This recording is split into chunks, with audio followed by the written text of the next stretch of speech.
Presiden Republik Indonesia Prabowo Subianto menyampaikan soal kondisi geopolitik yang terus memanas di sejumlah belahan dunia, terutama di Eropa. Prabowo menyinggung hal itu saat memberikan sambutan pada sidang Tanwir dan Milad ke-112 Muhammadiyah di Universitas Muhammadiyah Kupang, Kota Kupang, Nusa Tenggara Timur pada Rabu 4 Desember 2024. Dalam kondisi penuh ketidakpastian di mana hitungan sekarang adalah di Eropa terjadi kurang lebih 17% kemungkinan perang nuklir. Ini pengamatan pakar-pakar di Eropa, kata Prabowo. Kemungkinan adanya perang nuklir tersebut muncul karena negara-negara barat telah mengizinkan penggunaan peluru-peluru jarak jauh dalam menyerang Rusia. Hal itu kemudian dibalas oleh Rusia yang mengizinkan penggunaan senjata mutakhir untuk membalas serangan tersebut. Jadi saudara-saudara,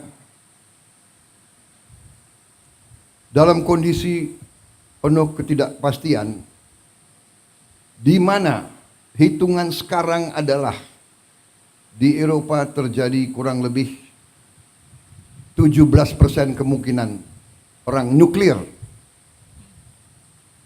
Ini pengamatan pakar-pakar di Eropa.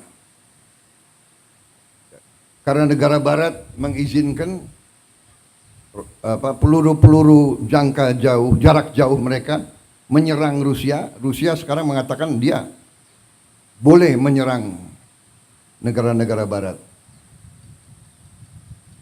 menggunakan senjata-senjata yang paling mutakhir. Belum Timur Tengah, belum di Asia, Taiwan dan Korea Utara. Kalau tidak salah tadi malam pemerintah Korea Selatan menyatakan keadaan darurat di Korea. Jadi saudara-saudara, marilah kita jangan terlalu lengah, jangan terlalu santai. Kita non-blok, kita tidak memihak, kita menghormati semua negara. Itu maunya kita.